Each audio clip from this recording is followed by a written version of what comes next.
Filho unigênito e Verbo de Deus que, embora imortal, concedeste para nossa salvação encarnar. Sejam todos bem-vindos ao nosso podcast ortodoxo aqui no YouTube e juntos em cada podcast aqui no nosso canal iremos ter aulas catequéticas onde exploraremos variados temas sobre a nossa fé. E no tema de hoje nós iremos explorar a grave heresia do Filioque e o porquê é tão importante compreender esta heresia e as suas consequências para a vida da Igreja. Eu sou o leitor Cristóvão, leitor de nossa jurisdição nas missões aqui em Pernambuco. E junto com vocês, em algum desses podcasts, iremos abordar a nossa fé e aprofundá-la em determinados temas.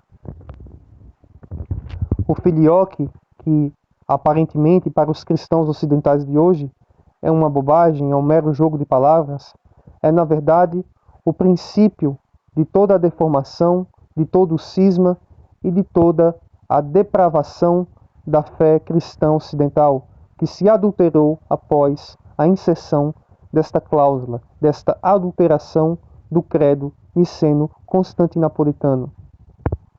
Então, juntos vamos ver agora o porquê o filioque é uma grave heresia que destrói o dogma trinitário e quais as suas consequências práticas na vida da Igreja. Primeiramente, eu peço que você que escuta esse podcast se inscreva no canal, ative o sino de notificações e compartilhe esse conteúdo nas suas redes sociais, nos ajudando assim a propagar a ortodoxia aqui no YouTube, para que o YouTube recomende este conteúdo a novas pessoas, a novos usuários, para que todos aqueles buscadores da fé ortodoxa e da fé genuína de nosso Senhor Jesus Cristo possam encontrar esse conteúdo. Então, sigamos em frente. O filioque é uma grave heresia, uma heresia que destrói o dogma da Trindade e que é o princípio da derrocada e da depravação do cristianismo ocidental, que foi a causa pela qual o Ocidente cristão apostatou da fé ortodoxa e separou-se da genuína fé cristã, entregue por nosso Senhor Jesus Cristo aos seus santos apóstolos e preservada pelos santos padres nos santos concílios ecumênicos. Nós, os genuínos cristãos, cristãos ortodoxos, os verdadeiros católicos, cremos em um só Deus, que é Pai, Filho e Espírito Santo, conforme preservado no credo niceno-constantinopolitano. Cremos em um único Deus, que é, ao mesmo tempo, três hipóstases, ou seja, três pessoas. Hipóstase significa pessoa. Cremos no Deus que é Pai, Filho e Espírito Santo. O Pai, Criador de todas as coisas visíveis e invisíveis. Aquele que é o genitor da Trindade, que gera o Filho e que também é a origem, por processão, do Espírito Santo, como nos ensina o próprio Senhor Jesus Cristo, quando diz aos seus apóstolos: Ei que vos enviarei o Espírito Santo Paráclito, o Consolador, aquele que procede da parte do Pai. O Espírito Santo procede somente do Pai, como ensinado por nosso Senhor Jesus Cristo e como preservado nos santos concílios ecumênicos da nossa Igreja, que de forma infalível proclamaram de forma eterna e salvaguardaram a fé da Igreja. Nenhum concílio local, nenhum papa, nenhum bispo, nenhum clérigo, nenhuma pessoa tem autoridade para desfazer aquilo que foi colocado de forma irrevogável e salvaguardado pelos concílios ecumênicos. Então nós cremos em um só Deus, que é três pessoas ao mesmo tempo, porém que compartilham uma única divindade, uma única natureza divina. O Pai como genitor da Trindade, que comunica ao Filho e ao Espírito Santo a mesma divindade. Existe um único Deus, uma única natureza divina, em três pessoas. E cada pessoa participa de uma única natureza. Não de duas ou de três, mas uma única natureza divina. Pois só há um Deus. E cada pessoa contém e possui propriedades pessoais ou propriedades hipostáticas que são exclusivas de cada uma. O Pai é aquele que é o genitor e a fonte da divindade. O Filho é aquele que é o Verbo gerado do Pai. E o Espírito Santo, o Paráclito, aquele que procede do Pai.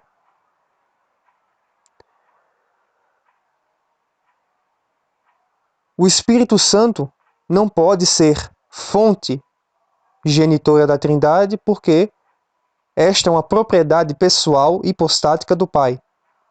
Assim como o Espírito Santo não pode ser o Verbo gerado do Pai, porque ser o Verbo gerado do Pai, que se encarnou, é uma propriedade pessoal do Filho. O Filho não pode ser a fonte da divindade, o genitor da Trindade, porque esta é uma propriedade pessoal do Pai. Assim como o Pai não pode ser o Verbo gerado, o Filho não pode ser a fonte genitora da Trindade. Dentro desses poucos minutos de explicação, podemos constatar que só existe um Deus, uma única divindade, uma única essência divina que é comunicada pela pessoa do Pai ao Filho e ao Espírito Santo, e que cada pessoa da Trindade possui propriedades pessoais hipostáticas que são exclusivas, das quais as outras pessoas não podem participar, não participam. Por quê? Um exemplo: se o Filho participa da propriedade pessoal da pessoa do Pai de ser genitor da Trindade, então significaria que o Pai, enquanto fonte, não seria suficiente ou menor. Da mesma forma, se o Filho por si só não fosse o Verbo de Deus, ele precisasse que o Espírito ou que o Pai também fossem o Verbo, isso diminuiria ou tornaria o Filho insuficiente, a sua pessoa insuficiente e deficiente em relação às outras pessoas. Portanto, a preservação das propriedades pessoais de cada pessoa também preservam a fé trinitária no que diz respeito na igualdade das pessoas, onde todas as pessoas da Trindade, onde todas as três pessoas, nenhuma é maior ou menor do que as outras, mas ambas são iguais. Iguais em natureza, diferentes em pessoa. O filioque foi uma cláusula que significa edofilho, adicionada ao credo no Ocidente, primeiramente na Espanha, de onde se propagou para o resto do Ocidente. Na Espanha, devido às heresias contra o Filho de Deus, as heresias em relação ao Filho, que queriam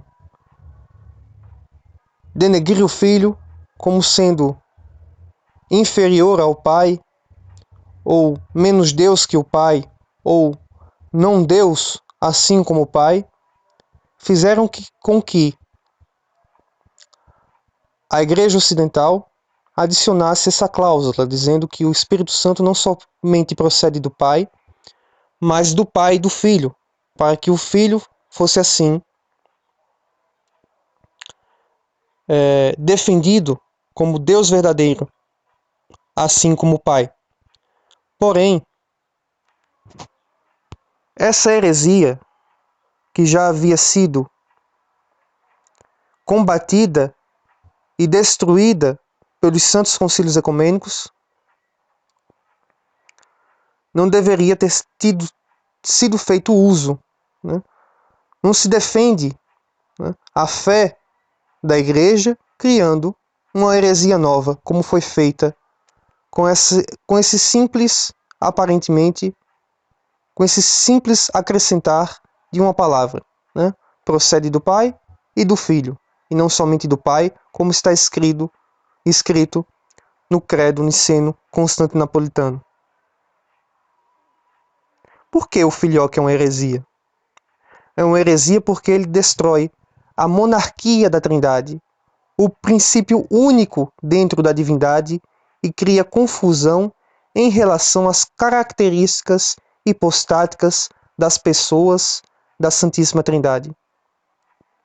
A monarquia dentro do divino constitui um ponto apical do dogma trinitário da fé, pelo qual algumas batalhas ferozes foram travadas pela Igreja Antiga. Como podemos ver nas linhas precedentes, o Pai é reconhecido como a fonte divina. É dele que as outras duas pessoas da Santíssima Trindade se originam, isto é, o Filho por geração e o Espírito por processão. É essa ordem precisa dentro da Trindade que assegura tanto a unidade da natureza quanto a paridade das pessoas da Trindade. Foi assim que a teologia ortodoxa da Igreja sempre percebeu a questão. O filioque, no entanto, perturbou essa ordem. Não apenas destruiu a unidade da natureza, mas também destruiu a ordem das relações trinitárias entre as pessoas.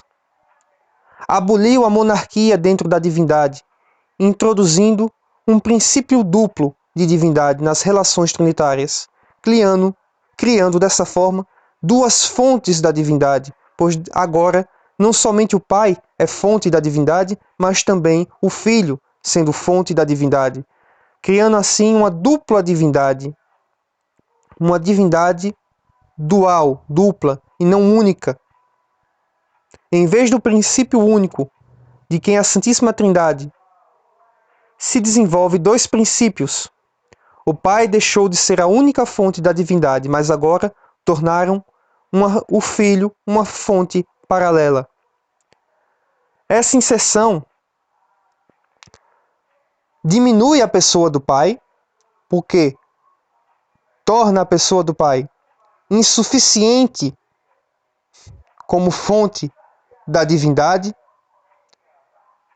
e diminui o próprio Espírito Santo, porque agora ele passa a ser menos igual do que o Pai e o Filho. O Espírito Santo passa a ser menor que o Pai e o Filho. Porque se o Filho é princípio da divindade e o Pai é princípio da divindade, e o Espírito não é princípio da divindade, então logo ele é diminuído em relação ao Pai e ao Filho, sendo menos igual que os dois. assim como também o pai é diminuindo, tornando suas propriedades pessoais insuficientes, necessitando do Filho para gerar o Espírito Santo, ou reduzindo o Espírito Santo a uma mera vontade, aplicando, desta forma, a heresia ariana ao próprio Espírito Santo, tornando o Espírito Santo não apenas menor, mas como mero fruto da vontade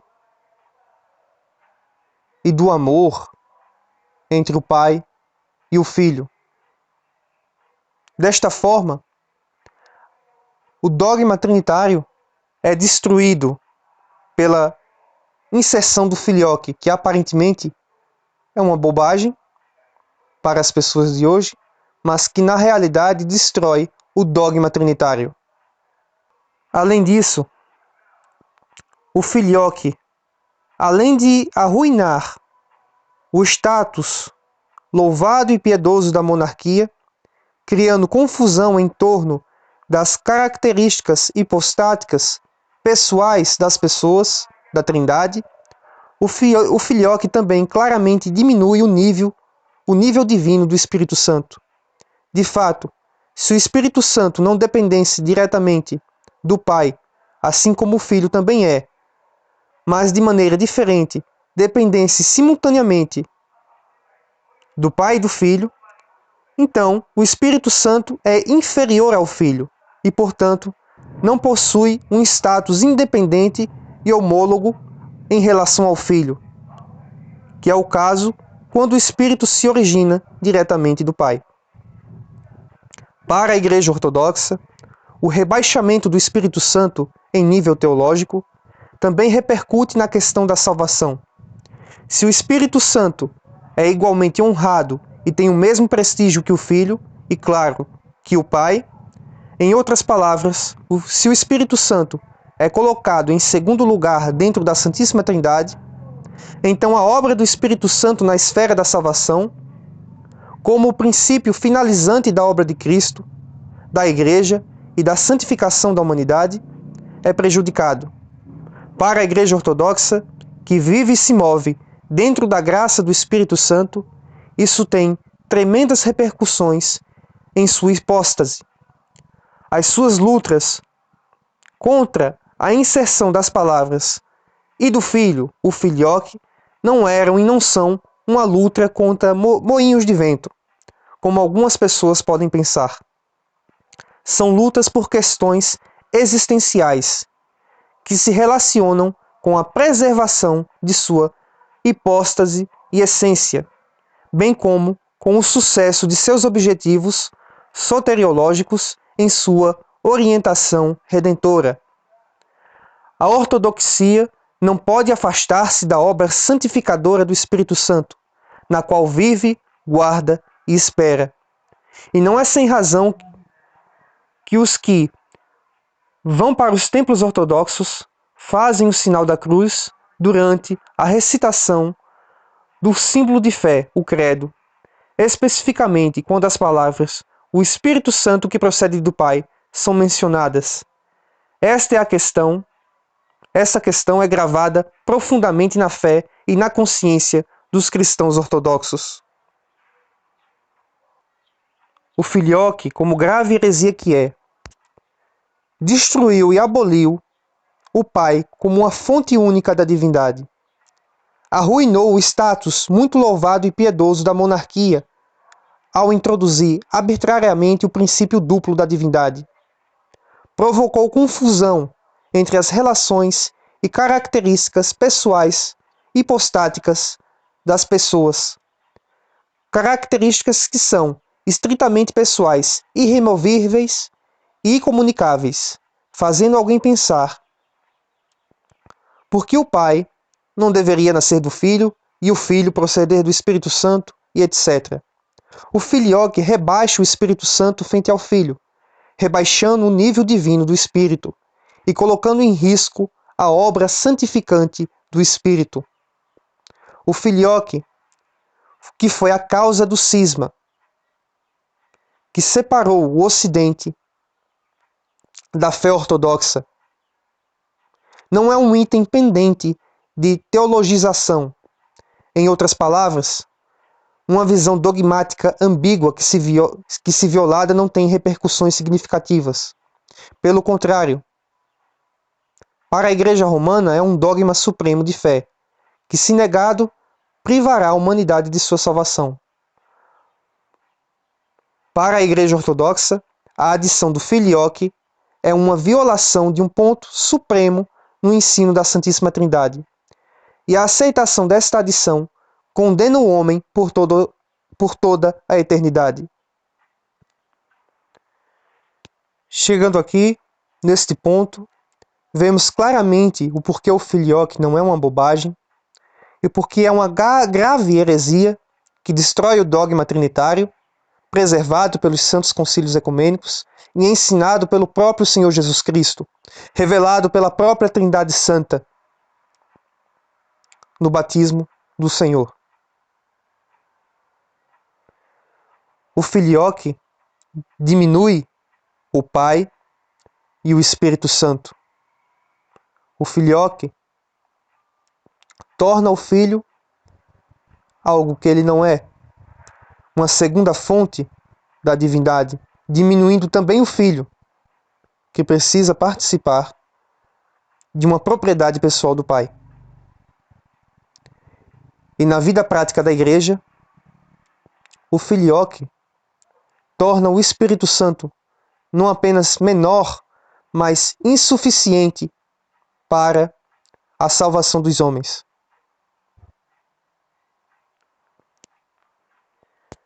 Então, que você que chegou até aqui, até o clímax desse nosso podcast, peço novamente que se inscreva no canal, ative o sino de notificações e compartilhe este vídeo para que mais pessoas possam conhecer a fé ortodoxa, especialmente aqueles buscadores que buscam a ortodoxia da Igreja. Finalizo este vídeo, então, com um pequeno comentário sobre algumas distorções e alguns pensamentos errados que se tem com base neste tema do filioque. Um exemplo muito claro disto é quando cristãos ocidentais confundem a processão eterna do Espírito Santo com o envio histórico do Espírito Santo pelo Filho.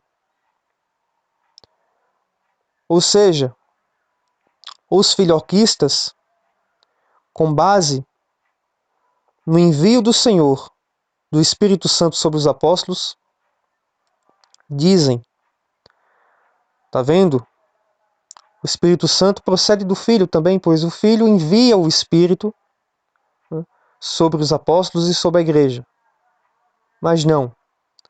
Uma coisa é a processão eterna que o Espírito Santo tem do Pai, e outra coisa é o envio histórico do Espírito Santo sobre os apóstolos e sobre a Igreja. Cristo envia o Espírito Santo na história. Cristo não dá processão ao Espírito Santo na eternidade junto ao Pai. Isto são duas coisas diferentes. Assim como o Filho, que é gerado na eternidade pelo Pai, é gerado na história, no seio da Virgem Maria, pelo poder do Espírito Santo. Então, aqui são duas coisas diferentes.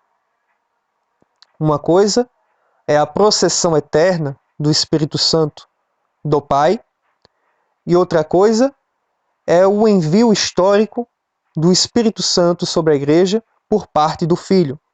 Assim como uma coisa é a geração eterna do Filho da parte do Pai, e outra coisa é a geração na carne na história do Filho, no seio da Virgem Maria, através do poder do Espírito Santo. Outra coisa que falam é que seria uma prova de que o filioque é verdade e que, no caso, os hereges seriam os ortodoxos porque não aceitam o filioque, é porque, tanto na Escritura como nos textos dos Santos Padres, o Espírito Santo é chamado do Espírito do Filho, o Espírito de Jesus Cristo, não somente o Espírito de Deus Pai. Mas aí isto é outra confusão, porque o Espírito Santo é o Espírito do Pai e do Filho, assim como o Pai é o Pai do Filho e o Espírito Santo, assim como o Filho é o Verbo do Pai e do Espírito Santo, porque existe a monarquia da Santíssima Trindade. Justamente, o dogma trinitário, como confessado pela ortodoxia, preserva a unidade das relações entre as pessoas da Trindade. O Filho e o Pai, e o Espírito e o Pai e o Filho são um, pois existe uma única fonte divina.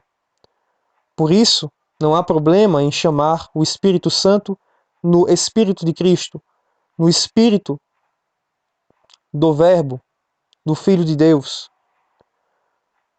Porque o Espírito Santo é um só com o Filho e o Pai. E é também continuador da obra de nosso Senhor Jesus Cristo, que envia o Espírito Santo para governar a Igreja. Então, o termo Espírito do Filho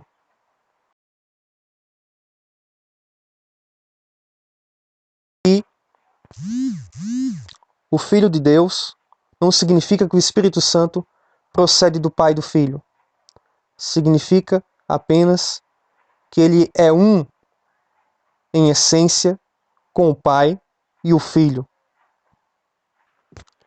Depois de tudo isso que abordamos, podemos finalizar com São Paulo, que diz nas suas cartas, na Sagrada Escritura: